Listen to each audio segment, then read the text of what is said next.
Vamos a resolver la práctica de la prueba estandarizada, la sección de física. Aquí tenemos la primera pregunta que dice, lea la siguiente información. Las magnitudes son atributos físicos medibles de los objetos o de la interacción entre ellos.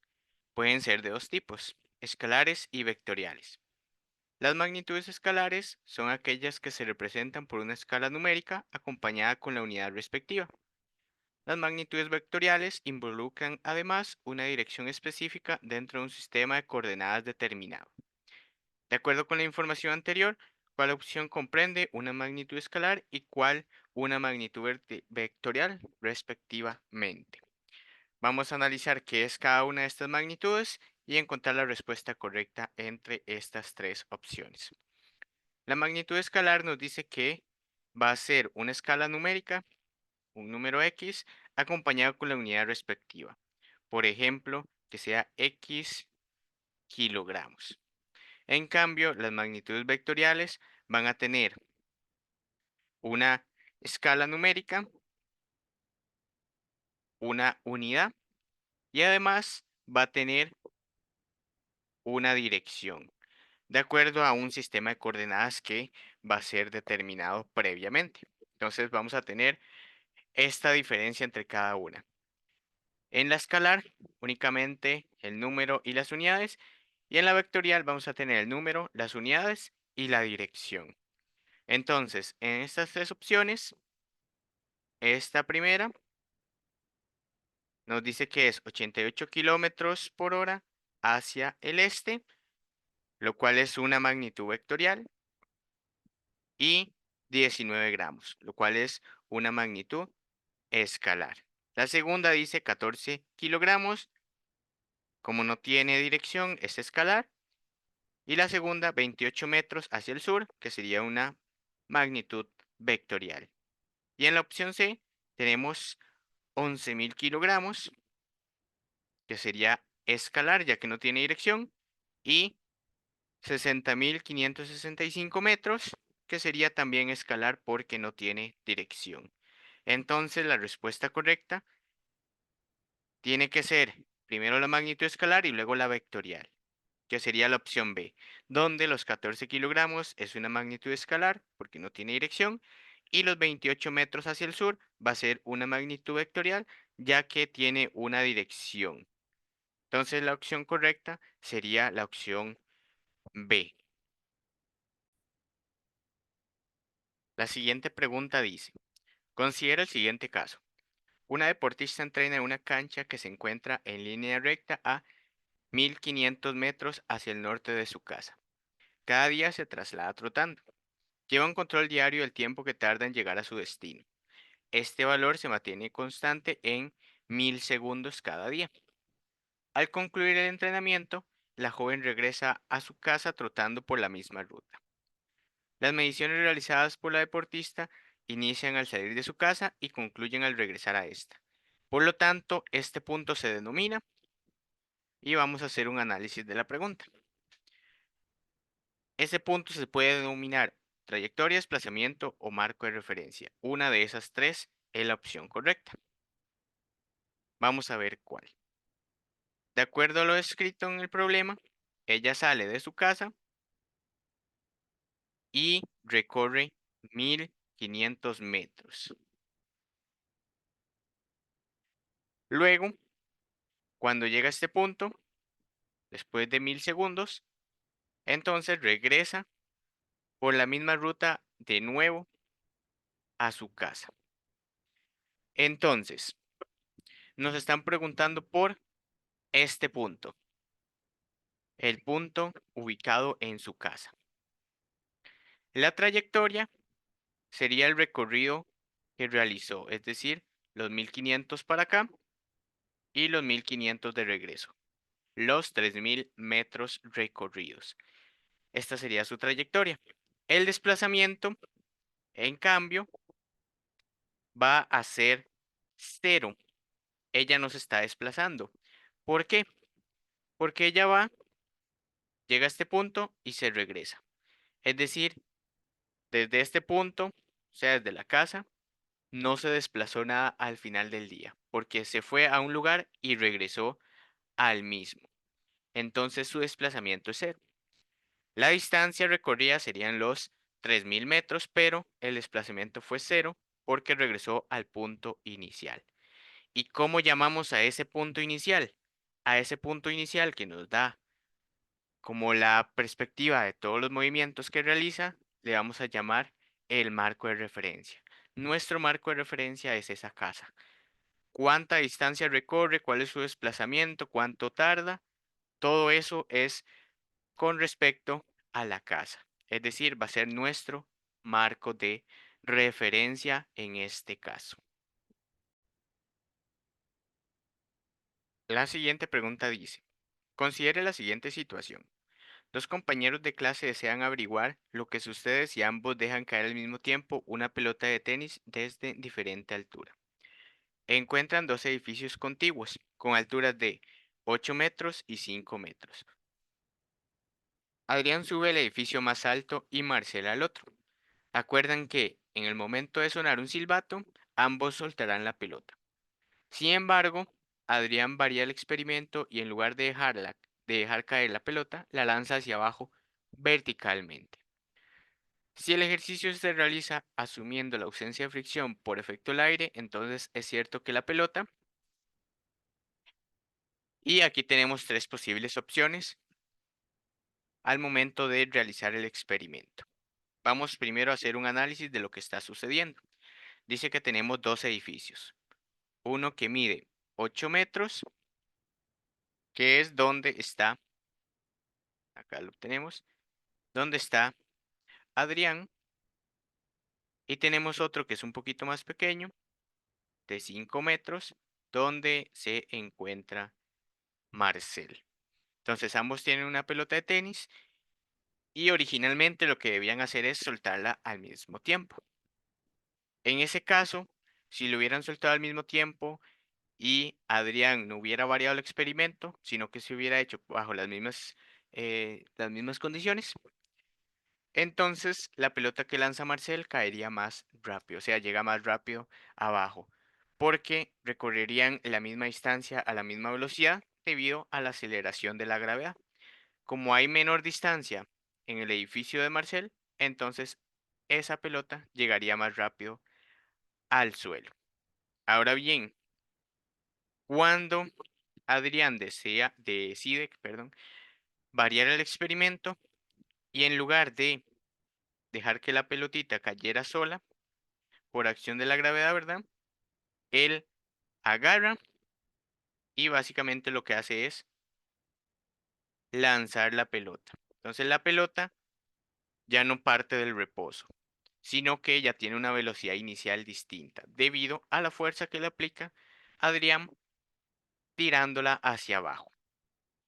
Y Marcel, sin embargo, sí agarra la pelotita y la deja caer, sin darle un impulso extra. Ahora bien, ¿qué pasa bajo estas circunstancias? Vamos a ir analizando cada una para determinar cuál de las respuestas que tenemos acá sería la respuesta correcta. La primera dice, es cierto que la pelota, lanzada por Adrián, choca contra el piso con la misma velocidad que la bola que deja caer Marcel. Aquí nos están hablando de velocidades. Sabemos que ambas van a tener una aceleración debido a la gravedad, ¿verdad? Que sería 9,8 metros por segundo al cuadrado.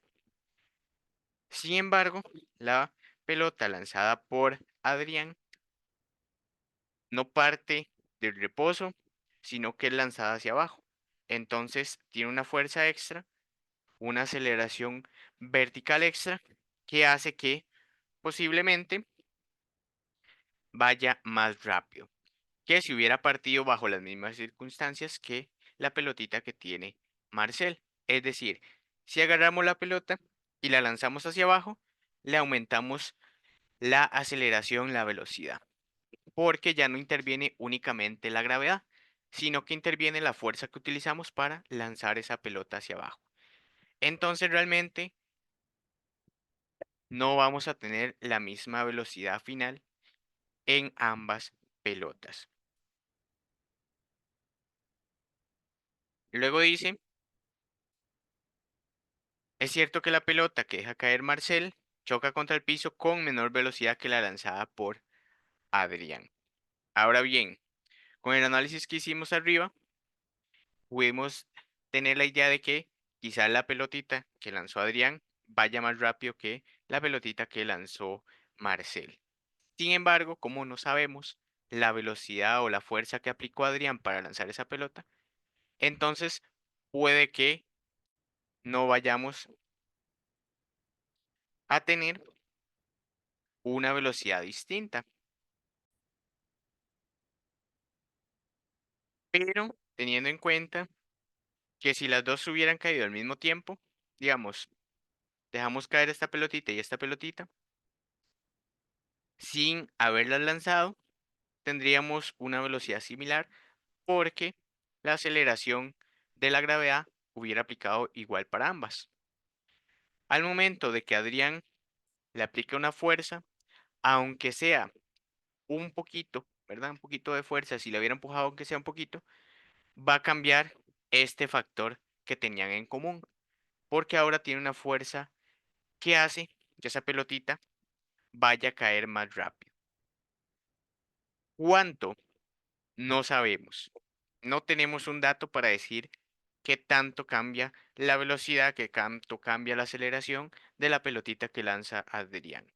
Lo único que podemos suponer es que, aunque sea ahora como 9,9 metros por segundo al cuadrado, va a ser mayor.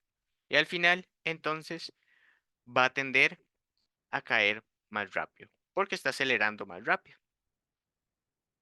Con la pelotita de Marcel no va a haber este problema porque vamos a tener siempre 9,8, porque él decidió hacer el experimento como lo tenían planeado inicialmente. Así que esta puede ser la respuesta correcta. La tercera dice, es cierto que la pelota que lanza Adrián recorre una distancia mayor. Esa parte es correcta porque recorre 8 metros, mientras que la de Marcel recorre 5 metros. Pero luego dice, por lo que adquiere una mayor aceleración. Sabemos que la aceleración que se da durante todo el trayecto, que no va a variar, va a ser la de la gravedad. ¿Por qué? Porque ya eso está establecido para la fuerza de atracción gravitatoria que tiene la Tierra sobre los objetos. Sin embargo, como Adrián la lanza hacia abajo, va a adquirir una mayor aceleración porque tiene una fuerza que la aceleró inicialmente. Sin embargo, eso no tiene nada que ver con la distancia a la que la lanza, porque esos 8 metros no son los que hace que la aceleración aumente.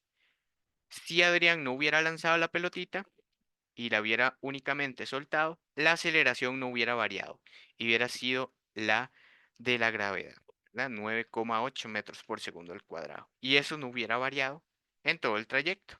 Lo único que hizo Adrián para variar la aceleración fue aplicarle una fuerza empujando o lanzando la pelota. Entonces realmente la distancia no es lo que hace que la pelotita acelere más, sino fue la fuerza aplicada por Adrián al momento de lanzarla. Entonces, esta no puede ser la respuesta correcta, porque no hay una relación entre la distancia y la mayor aceleración que tiene la pelotita de Adrián. Por lo tanto, entonces, lo único que podríamos tener en cuenta es que va a caer más rápido la pelotita de Adrián porque la lanzó. Y esa sería la respuesta correcta para este caso. La siguiente pregunta dice, considera la siguiente información. Alejandra entrena a diario con ligas para fortalecer sus músculos. Con tan mala suerte que la liga se rompe y la golpea con fuerza en una pierna. De acuerdo con la información anterior, lo que sucedió con la liga se debe a que, igual vamos a analizar las opciones para ver cuál es la respuesta correcta. La primera dice, la sumatoria de fuerzas sobre la liga no provocan su deformación. Esto no sucede así.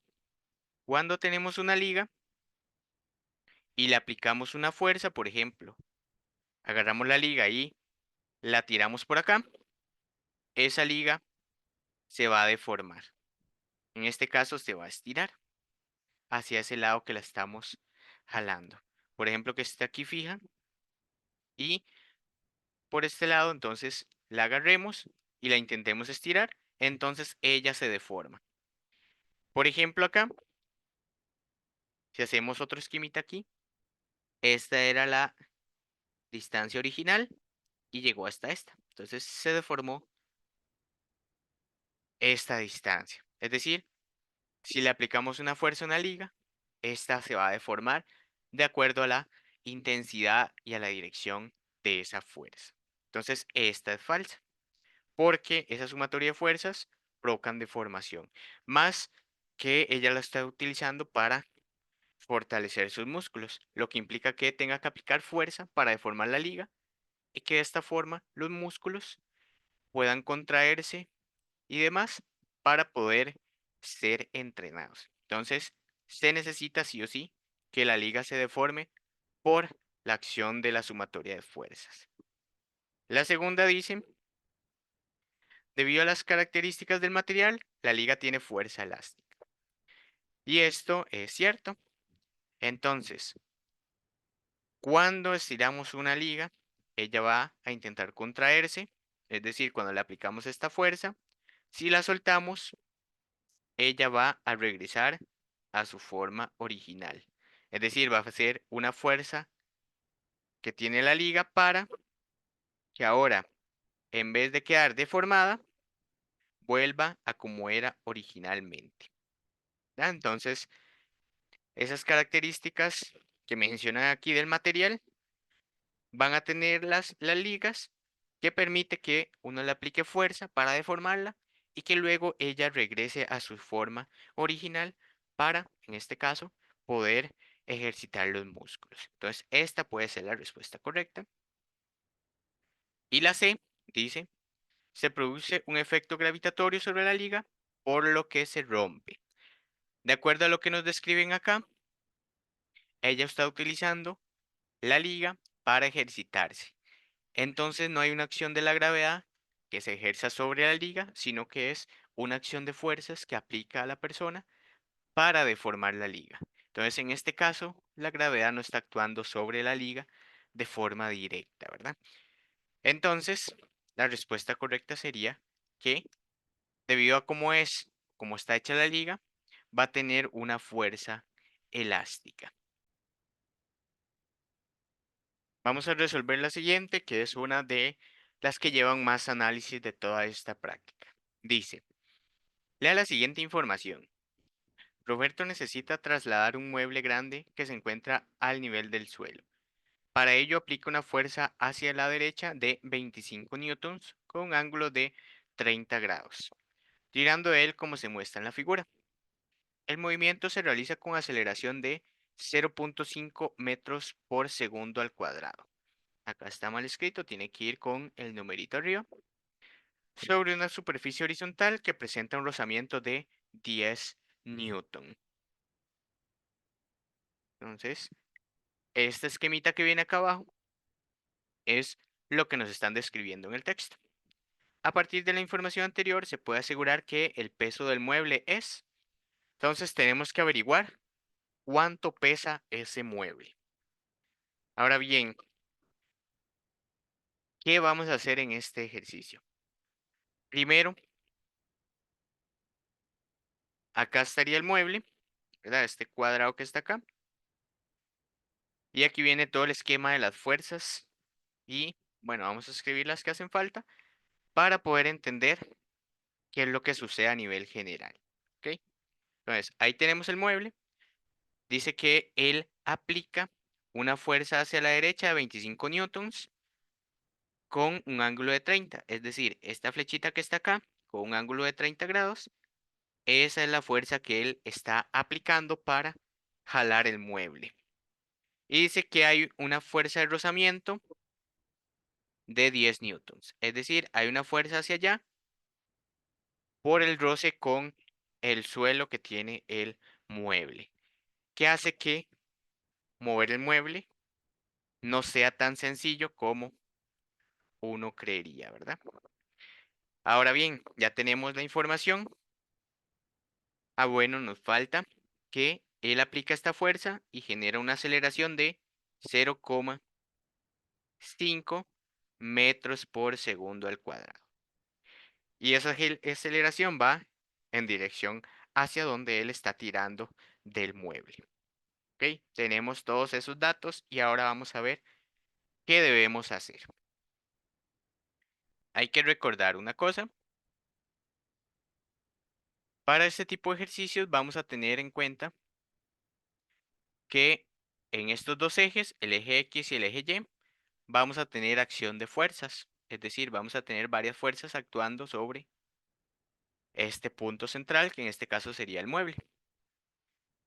La sumatoria de fuerzas es ver todas las fuerzas que hay aplicándose alrededor de ese punto y analizar cuál fuerza predomina sobre cuál y con esto averiguar hacia dónde actúa esa fuerza. Es decir, vamos a analizar si en este mueble la fuerza que está aplicando esta persona va a lograr que el mueble se desplace hacia donde él quiere. Que en este caso sería hacia la derecha. Entonces, vamos a hacer el análisis de las fuerzas. Vamos a obtener primeramente cuál va a ser la fuerza neta que está aplicando Roberto sobre este mueble. Como el mueble se está moviendo en el eje X, que sería este, ¿verdad? Vamos a hacer primero el análisis sobre este eje. Sobre el eje X tenemos que hay una fuerza de rozamiento que se aplica al contrario del movimiento del mueble. Es decir, en este caso se está aplicando una fuerza hacia la izquierda debido a que el mueble se mueve hacia la derecha. Y tenemos la fuerza que está aplicando Roberto hacia la derecha cuando tira del mueble para moverlo. Ahora bien, debido a que Roberto no aplica esa fuerza de manera perpendicular al mueble, o sea, no la aplica acá, sino que la aplica con un ángulo de 30 grados, tenemos que averiguar a cuánto equivale esa fuerza en el eje X. Es decir, tenemos que trasladar, utilizando estos 30 grados, los 25 newtons para ver cuánto se aplica en el eje X y cuánto en el eje Y. Y de esa forma obtendríamos la fuerza en este eje. Vamos a ver cómo realizar esto. Cuando hablamos de ángulos, podemos aplicar coseno, seno y tangente. ¿Cómo podemos recordar cuándo aplicar cada uno de ellos? Es muy sencillo. Tenemos que pensar en los ángulos como un triángulo. Más precisamente un triángulo rectángulo. Vamos a tener que este y este de acá abajo, donde tenemos el ángulo recto de 90 grados, a eso le vamos a llamar catetos. Y la otra, la que está justo viendo o justo al frente de el ángulo de 90 grados, a eso le vamos a llamar la hipotenusa. Si tenemos este ángulo, el cateto que está aquí a la parcita, este se va a llamar cateto adyacente, es decir, el cateto que está a la par. Y el cateto que está al frente del ángulo, a ese le vamos a llamar el cateto opuesto, es decir, el cateto que está opuesto al ángulo, está del otro lado. Y lo vamos a recordar así. Vamos a aplicar coseno, seno o tangente.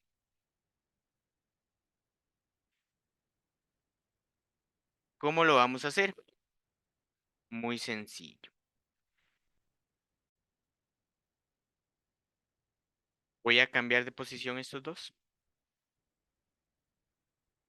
Voy a poner primero el seno, luego el coseno. Y vamos a hacer así. Cuando es seno, va a ser el opuesto sobre la hipotenusa. O sea, Si es coseno, va a ser, coseno va a ser el adyacente sobre la hipotenusa. Y si es tangente, vamos a utilizar el opuesto sobre el adyacente. ¿Qué significa esto de acá? Esta es la forma de aprenderse. SOCATOA. SOCATOA. Eso va a significar, por ejemplo, el SO, que tenemos sen del ángulo, y va a ser igual o el opuesto entre h, que sería la hipotenusa. Entonces, si tenemos el opuesto y la hipotenusa, utilizamos seno. Y seno lo vamos a recordar como SO. Seno opuesto entre hipotenusa. Si tenemos el adyacente y la hipotenusa, vamos a utilizar coseno, que sería la K. Entonces sería coseno, recordamos que es K, C de coseno, A de adyacente y H de hipotenusa. Y así sucesivamente. Entonces, en este caso, ¿cuál utilizaríamos? Tenemos este angulito y aquí podemos formar un triángulo rectángulo. Necesitamos este de acá abajo y tenemos este de acá arriba. Si lo analizamos con este triángulo que hicimos acá, tenemos el cateto adyacente, que sería la X, y tenemos la hipotenusa, que sería el 25 newton. Entonces tenemos adyacente y hipotenusa. ¿Cuál de estos tres tiene adyacente y hipotenusa? El coseno. En el coseno vamos a tener adyacente e hipotenusa. Ese va a ser el que utilicemos porque tenemos esos dos datos, además de el ángulo correspondiente. Entonces, ya sabiendo que tenemos adyacente e hipotenusa y que vamos a usar coseno, simplemente vamos a intercambiar los datos en la fórmula. Entonces ponemos que el coseno de 30 grados va a ser igual al adyacente, que sería la X, lo que estamos buscando, entre la hipotenusa, que serían los 25 newtons. Vamos a hacer aquí un despeje, pasando este que está dividiendo a multiplicar. Y nos quedaría que X es igual a coseno de 30 por 25. Y así lo vamos a colocar en la calculadora.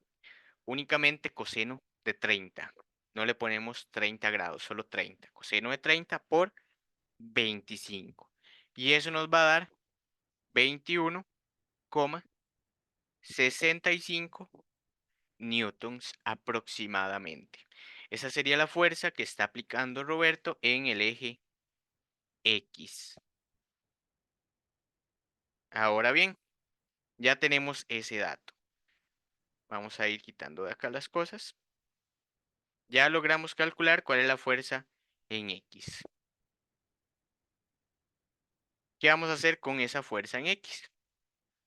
Ahora, con este dato que tenemos y sabiendo la fuerza de rozamiento, vamos a calcular cuál sería la fuerza neta en el eje X. Que aquí sería 21,65 menos la fuerza de rozamiento que va en dirección contraria, menos 10. Entonces la fuerza en el eje X va a ser 11,65 newtons. Ya tenemos la fuerza neta en el eje X, que sería la que se está aplicando para mover el mueble. que va a moverse hacia la derecha. Ahora bien, ¿por qué calculamos la fuerza en el eje X? Porque tenemos aquí un dato muy importante que tenemos que utilizar, que sería la aceleración. Entonces, la aceleración nos da un dato que podemos utilizar junto a la fuerza en el eje X para calcular la masa del mueble. ¿Cómo lo vamos a hacer? Vamos a utilizar la segunda ley de Newton, que sería la fuerza va a ser igual a la masa por la aceleración. Ya tenemos la aceleración, que sería los 0,5 metros por segundo al cuadrado que tenemos acá en los datos, y ya calculamos cuál sería la fuerza correspondiente a esa aceleración. Lo que vamos a hacer es despejar la masa. Vamos a pasar esta aceleración que está multiplicando a dividir. Entonces nos quedaría F entre A es igual a M, o lo que sería lo mismo, que la masa es igual a la fuerza entre la aceleración. Vamos a cambiar los datos. En vez de la fuerza vamos a poner 11,65 newtons. Y en vez de la aceleración vamos a poner 0,5 metros por segundo al cuadrado. Ponemos eso en la calculadora, tal cual está ahí. 11,65 entre 0,5 y eso nos va a dar aproximadamente 23,30. Y acá, como estamos hablando de masa, de acuerdo a cómo funciona los newtons y la aceleración, nos va a dar en kilogramos. Entonces colocamos 23,30 kilogramos. ¿Ok? Ahora, ¿qué vamos a hacer con esta masa? La pregunta original es, ¿cuál es el peso del mueble? Para calcular el peso, vamos a utilizar la misma segunda ley de Newton, solo que aplicada al peso, que sería peso, o sea, la fuerza que actúa sobre los cuerpos cuando son atraídos hacia la Tierra, sería igual a la masa por, esta vez en vez de aceleración, sería por la gravedad, que es una aceleración también, pero que ya está establecida como 9,8 metros por segundo al cuadrado. Entonces el peso sería la masa, 23,30, que fue la que calculamos, por la aceleración de la gravedad, 9,8. Y el peso nos daría, esto de nuevo, lo ponemos en la calculadora. Como estamos haciendo un procedimiento, no es necesario colocarle las unidades acá, pero la respuesta final sí tiene que tener las unidades correspondientes, que en este caso sería 228,34 newton. Ese sería el peso del mueble. Por acá en las opciones, aquí tenemos una que dice 22,8, perdón, 228,4 newtons.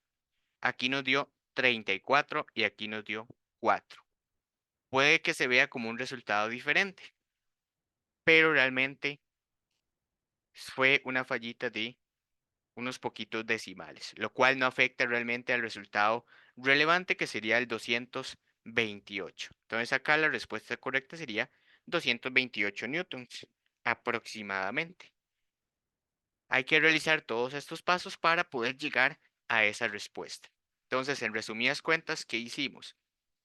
Calculamos la fuerza en el eje X utilizando coseno, que sabíamos que era SOHCAHTOA, ¿verdad? Usamos, en vez de SO, vamos a usarla acá, coseno adyacente sobre hipotenusa, calculamos la fuerza en X, sacamos la sumatoria de fuerzas, restándole a la fuerza que calculamos la fuerza de rozamiento para obtener la fuerza neta, y a partir de la fuerza neta Y de la aceleración calculamos la masa. Una vez con la masa, utilizamos esta otra fórmula, que es simplemente una reinterpretación de la fórmula de la segunda ley de Newton, para calcular el peso. Y eso nos dio 22, perdón de nuevo, 228 newtons aproximadamente. La siguiente pregunta también es una pregunta complicada que hay que analizarla a detalle. Ya no va a implicar tantos cálculos, pero sí hay que tener en cuenta varias cosas. ¿Ok?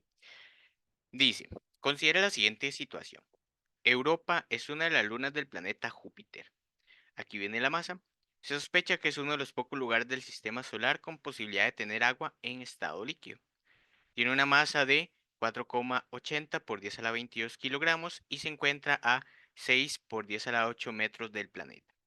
Si hipotéticamente la masa de Europa se duplica y la distancia de separación con Júpiter se duplica, se puede asegurar que la fuerza de atracción gravitacional entre ambos cuerpos, y aquí vienen las tres opciones, o aumenta, o se reduce, o se mantiene constante.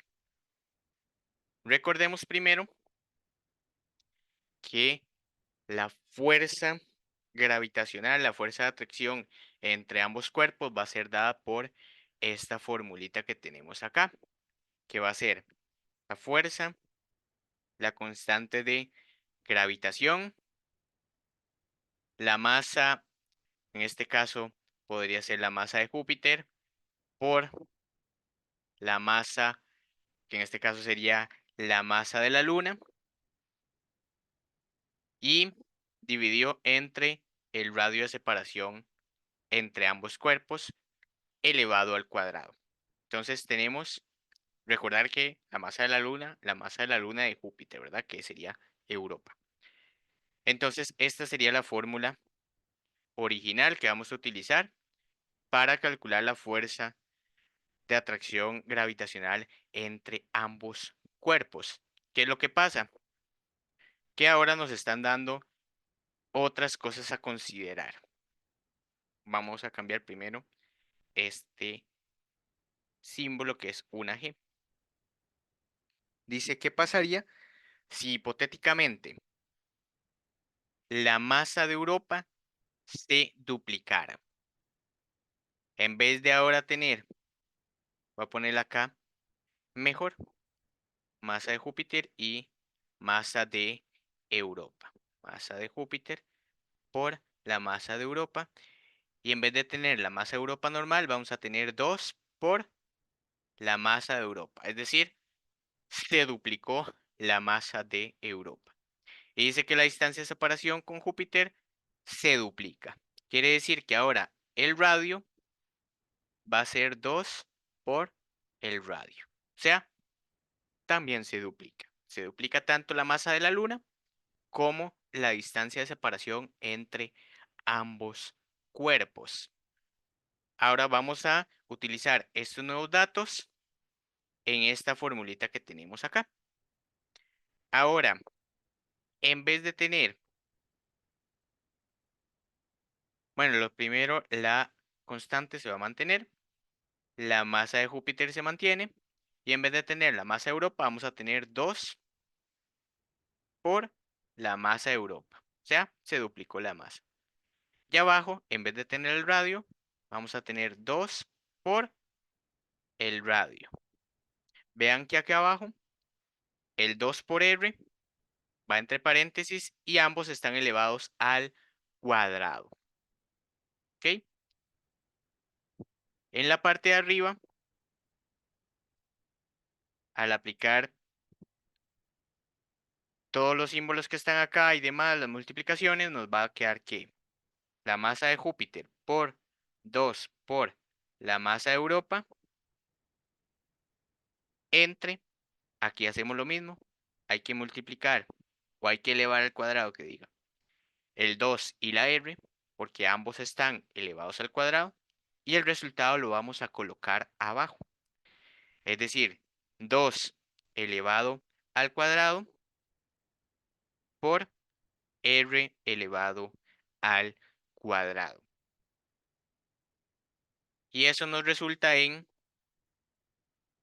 la constante gravitacional, la masa de Júpiter por 2 por la masa de Europa entre 2 a la 2, que sería lo mismo que multiplicar 2 por 2.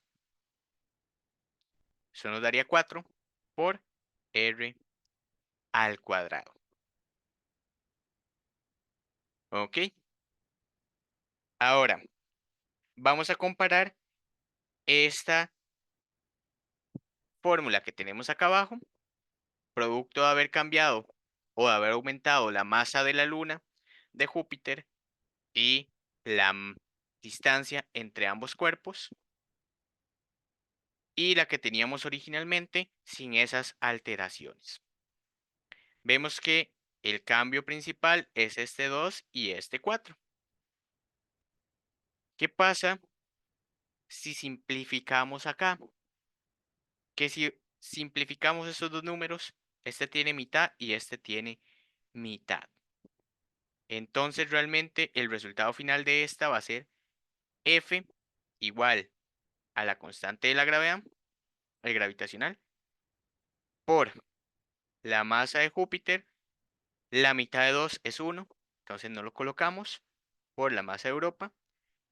La mitad de 4 es 2, por el radio al cuadrado. ¿Qué va a significar esto? Vean que ahora la única diferencia es que aquí hay un 2 y en la original no había ningún 2. ¿Qué significa este 2? Que el resultado de acá arriba se va a dividir entre 2. O sea, se va a dividir entre 2. ¿Qué significa que se divida entre 2? Significa que este resultado va a ser la mitad. Va a ser la mitad de nuestro resultado original. Es decir, si aumentamos la masa y la distancia, el resultado de la fuerza de atracción gravitacional entre ambos va a ser dividido entre 2, que sería lo mismo que la mitad. Es decir, vamos a tener la mitad de la fuerza gravitacional original. Entonces, vamos a tener la mitad. ¿Por qué? Por todo este análisis que hicimos acá y que el resultado se divide entre 2. ¿Qué hubiera pasado si fuera al revés? Si en vez de dividirse entre 2, más bien se hubiera multiplicado por 2, es decir, que el 2 estuviera arriba. En este caso, si el 2 estuviera arriba, entonces ya no tendríamos un medio, sino que estaría multiplicado por 2. Es decir, sería el doble. Si el 2 estuviera arriba, sería el doble. Cuando el 2 aparece abajo, quiere decir que tenemos la mitad. En este caso, como hicimos el análisis y el 2 resultó que está dividiendo, entonces significa que el resultado con estas variaciones va a ser la mitad, se reduce a la mitad. Esa sería la respuesta correcta después de haber realizado ese análisis. La siguiente pregunta dice, considera la siguiente información. Si en un sistema las fuerzas que actúan sobre un cuerpo que se mueve entre dos puntos A y B producen un trabajo que es independiente de la trayectoria seguida por el cuerpo, se le conoce como conservativo. En un sistema disipativo, el trabajo que realiza una fuerza a lo largo de una trayectoria cerrada es diferente de cero y depende de la trayectoria seguida. A este se le conoce como disipativo. Es decir, si depende de la trayectoria, es disipativo y si no depende de la trayectoria, es conservativo. De acuerdo con la información anterior, ¿cuál opción corresponde a un ejemplo de sistema disipativo? O sea, que dependa de la trayectoria. Vamos a analizar las tres, a ver cuál corresponde a un sistema disipativo. La primera dice, al lanzar una pelota desde el suelo al aire, cuando la pelota llega de nuevo al suelo, el trabajo realizado por la gravedad es cero. Aquí la vamos a descartar porque dice que el trabajo realizado por la gravedad es cero. Pero en un sistema disipativo dice que a lo largo de una trayectoria cerrada, la fuerza es diferente de cero. Entonces no puede ser cero. Si el trabajo que realizó la gravedad es cero, entonces estaríamos hablando de un sistema conservativo, de acuerdo a lo que nos plantean acá arriba. El siguiente dice, el movimiento de los satélites artificiales alrededor del planeta. Vamos a hacer un momento un esquemita. Aquí tenemos el planeta y aquí tenemos un satélite. Recordar que un satélite artificial son aquellos que son puestos en órbita por los humanos y un satélite natural sería uno que se forme de manera natural, como la Luna. Sería el satélite natural del planeta Tierra. Ahora bien, ¿cómo sería este tipo de trabajo en un satélite artificial? Él se está moviendo acá, ¿verdad? Y va a tener aquí su órbita establecida. Ahora bien, cuando se mueve acá, vamos a tener una trayectoria. Él se va a mover y no se va a ir hacia afuera debido a que la gravedad está actuando sobre el satélite. Es decir, lo atrae hacia la Tierra, pero con cierta fuerza que permite que se mantenga en órbita. Entonces, cuando él se mueve, no sale porque la gravedad lo mantiene en órbita.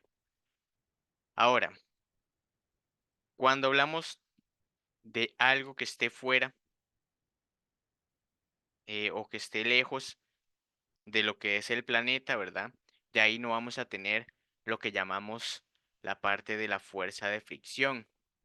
Va a existir, pero dependiendo de la altura, como ya no hay tanto aire, entonces la parte de la atmósfera no va a actuar como la actúa a nivel de lo que podríamos decir a nivel de suelo, a nivel del planeta. Entonces la fuerza de fricción va a ser muy, muy reducida entre más arriba lleguemos. Como no hay una pérdida por ese lado, entonces vamos a estar hablando acá de un campo o de un sistema, perdón, conservativo, porque no vamos a tener un, una pérdida o no va a cambiar tanto, no va a salir o no se va a ver afectado por la fricción, entonces vamos a estar ahí conservando o manteniendo la energía en el satélite. Va a estar permaneciendo casi constante, ¿verdad? Sabemos que a nivel físico no hay nada que dure como para siempre, pero va a estar constante por mucho tiempo. Eso lo podemos llamar que es un sistema conservativo. La energía, en este caso el trabajo, la energía que se produce, va a estar ahí constante. Entonces no va a haber pérdidas, debido a que casi no hay fricción. En cambio, cuando se está manejando un vehículo y le aplicamos los frenos, las rueditas de ese vehículo y por su contacto con el piso van a generar cierta fricción, en este caso la fricción con el disco de freno, por ejemplo, que va a ir provocando una pérdida de energía, que es lo que permite que se llegue a frenar el vehículo. Es decir, vamos a tener un intercambio para que el vehículo no pueda seguir acelerando y llegue a frenarse. Entonces, esa fuerza de fricción que no actúa sobre el satélite va a actuar sobre el vehículo para que este logre frenar. Y por eso tenemos sistemas de frenos, ¿verdad? Con el disco de freno, las pastillas de freno, que en conjunto con la llanta que tiene fricción sobre el suelo, puedan frenar el vehículo. ¿Qué es lo que pasa? Que aquí vamos a depender de qué trayectoria se tenga, ¿verdad? De las fuerzas que actúan sobre este vehículo, sobre la rotación de las ruedas y va a ser diferente de cero. Es decir, van a haber fuerzas que intenten frenar el vehículo y otras que intenten que él siga avanzando. Entonces, el frenado del vehículo va a ser una fuerza disipativa, un sistema disipativo, ¿verdad? Porque vamos a tener fuerzas que van a estar cambiando y demás. No va a ser como en el primer caso, donde la fuerza es cero, el trabajo es cero, sino que van a estar cambiando y van a ser diferentes de cero. En un momento va a ser más, luego menos, pueden llegar a ser cero o acercarse a cero, perdón, pero no van a llegar a ser cero, van a estar cambiando constantemente, cosa que no pasa con los otros dos escenarios.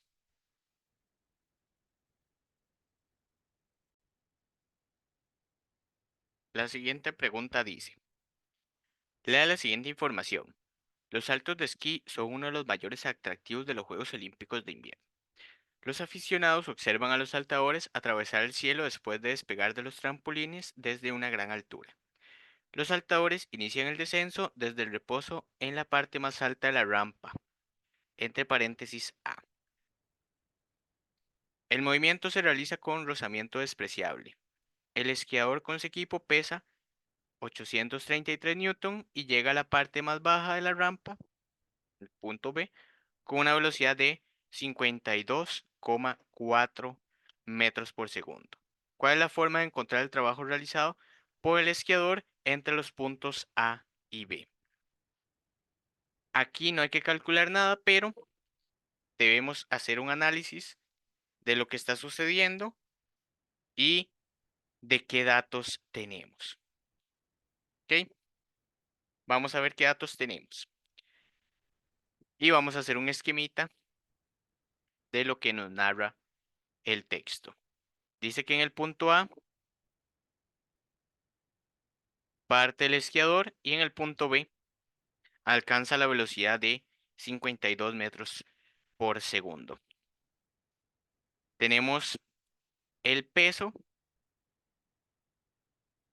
del esquiador con todo su equipo, que es 833 newtons. Tenemos la velocidad final, que sería 52,4 metros por segundo. Y nada más. ¿Ok? Entonces dice, la opción A es, se debe multiplicar el peso, la gravedad y la altura de la rampa, la cual se obtiene por caída libre. Tenemos el peso, tenemos la gravedad, que es una constante, pero no tenemos la altura de la rampa. Dice, se obtiene por caída libre. Pero, de acuerdo a los datos que tenemos y al razonamiento de la caída libre, entonces va a ser complicado calcular todo eso. Dejémosla en un tal vez y ya vamos a ver por qué esta no es la opción correcta. La C dice, es igual al cambio en la energía mecánica del sistema, pero no se puede calcular porque se desconoce la altura de la rampa. La energía mecánica sería la energía potencial más la energía cinética. La energía potencial es la que nos describen acá en la opción A. La energía potencial va a ser la gravedad,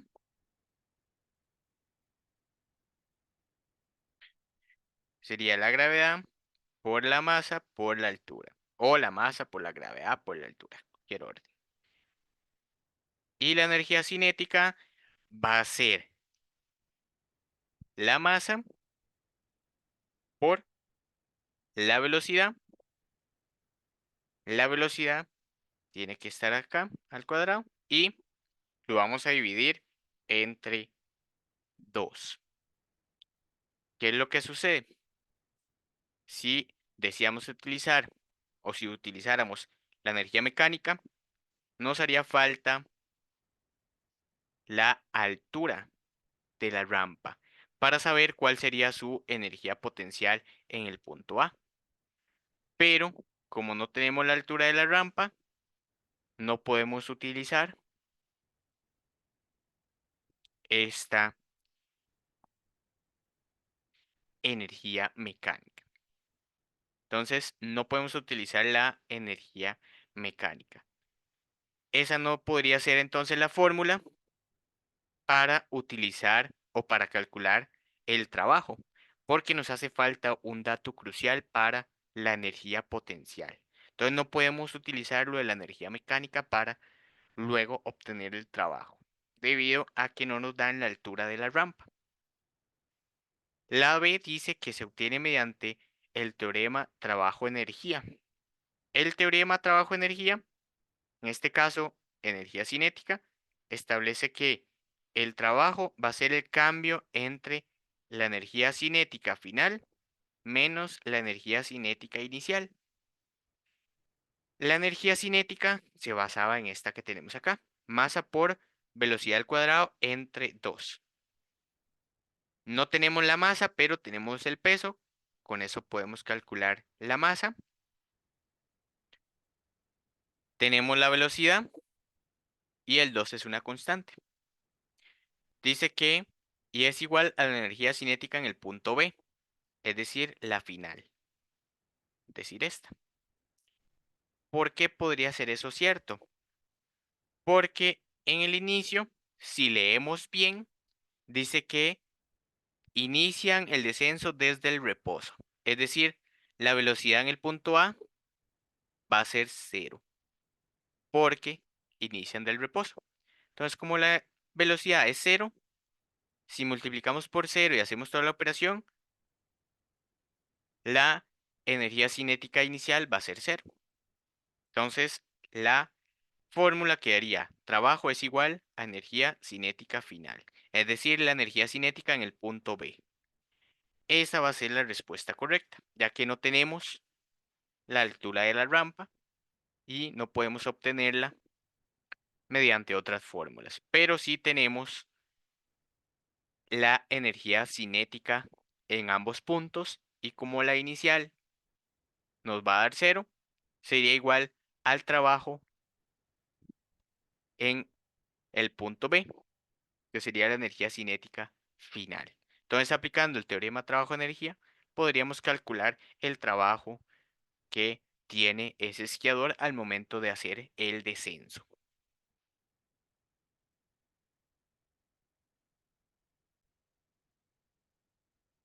La siguiente pregunta dice, la siguiente gráfica, presión-volumen, representa el comportamiento de un gas ideal. Aquí viene la gráfica.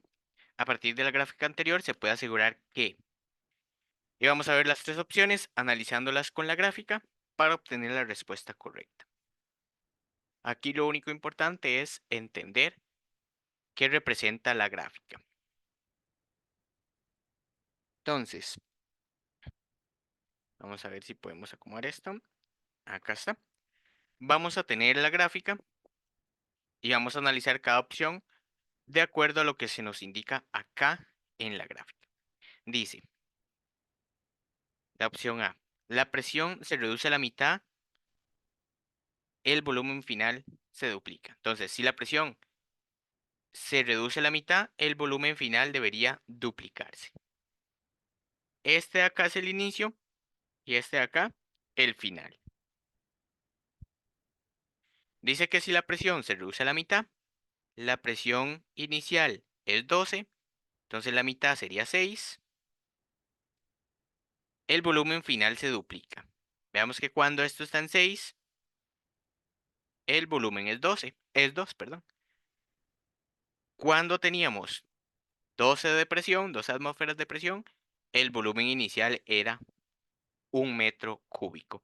Es decir, si reducimos la presión a la mitad, el volumen final en este punto va a ser el doble, de acuerdo a lo que nos dice la gráfica. Vean que este puntito que voy a poner acá en azul sería el punto inicial. En el punto inicial, la presión es 12 y el volumen es 1. Presión 12, volumen 1. En el segundo punto, cuando la presión es 6, vean que aquí viene que la presión es 6, el volumen va a ser 2. Es decir, va a aumentar, va a ser el doble. Y en el último punto, que sería este de acá, dice que cuando la presión es 3, el volumen final va a ser 4. Es decir, entre más bajemos la presión, más va a ir aumentando el volumen. Entonces, esta sería correcta. La presión se reduce a la mitad y el volumen final se duplica. Ahora veamos las demás, a ver qué nos dice. La B dice, el volumen final se reduce a la mitad, la presión final se reduce a 3. Vean que el volumen final se tiene que es 4. Ahora bien, dice que si el volumen final se reduce a la mitad, que sería 2, pasar de acá a acá, la presión final se reduce a 3 atmósferas. Y vean que la relación sería de cuando tenemos 2 de volumen, la presión va a ser de 6 atmósferas, no de 3. Entonces, esa no podría ser la respuesta correcta. La C dice, si el volumen inicial se reduce en 2, es decir, si el volumen se reduce a 2 metros cúbicos, se reduce en 2, no a 2. Si el volumen inicial se reduce en 2 metros cúbicos, cuando la presión inicial se reduce a la mitad. Vamos a ver eso. Dice que cuando la presión cambia de 12 a 6, el volumen debería de cambiar, debería bajar en 2 metros cúbicos. Dice se reduce en 2 metros cúbicos. No se reduce a 2, sino que en 2. Sin embargo, cuando la presión se reduce a la mitad, el volumen lo que hace no es reducirse, sino que aumenta. Entonces va a pasar lo contrario. Cuando el volumen o cuando la presión se reduce, entonces el volumen aumenta. Va a pasar lo contrario. Esa no podría ser la respuesta correcta porque el gráfico establece que pasa lo contrario, de acuerdo a esto que establecimos acá. Entonces la respuesta correcta es que si la presión se reduce a la mitad, el volumen final se va a duplicar. Y la última pregunta dice, lea la siguiente información. A principios del siglo XX, el físico holandés H. Kamerlingh Onnes y su equipo de investigadores se dedicaron a estudiar las propiedades de la materia a temperaturas muy bajas, entre menos 271 grados Celsius y menos 259 grados Celsius. La importancia de estos estudios radica en que se ha llegado a establecer que cuando algunos materiales se enfrían hasta alcanzar una temperatura muy baja, alrededor de los menos 270 grados Celsius, su resistividad eléctrica desaparece, lo que les permite conducir corriente eléctrica sin que se produzca pérdida de energía ni resistencia. Sus aportaciones en este campo les hicieron merecedores del Premio Nobel de Física en 1913. La información anterior hace referencia a los materiales denominados. Dice que cuando llegan a esa temperatura tan baja, la resistividad eléctrica casi que desaparece. Entonces, la resistencia que tienen algunos materiales al momento de conducir electricidad, que hace que se pierda cierta cantidad, va a desaparecer. Entonces vamos a pasar de un metal que es un conductor a uno que es un superconductor, que ya no le afecta la pérdida ni nada más, porque llega a un estado en el que La resistividad eléctrica prácticamente no existe. Esa sería la respuesta correcta. Ese sería el análisis para las preguntas de la sección de física. Principalmente es entender qué fenómeno físico se está llevando a cabo, cómo interpretar lo que estamos viendo, bueno, en este caso lo que nos describen, y algunas veces calcular ciertas cosas a partir de las fórmulas que conocemos. Entonces, lo principal es saber interpretar las cosas que nos describen a partir del mundo físico real para poder entender qué preguntas y qué respuestas van de acuerdo a ese análisis que realizamos. Entonces, se necesita repasar bastantes esas partes para poder encontrar la respuesta correcta a esos problemas de física. De igual manera, hay que repasar la parte teórica para entender en qué momento se tiene que hacer cierto análisis aparte de los cálculos que siempre implican estos ejercicios. Entonces necesitamos repasar todo eso para que los problemas salgan de la manera correcta.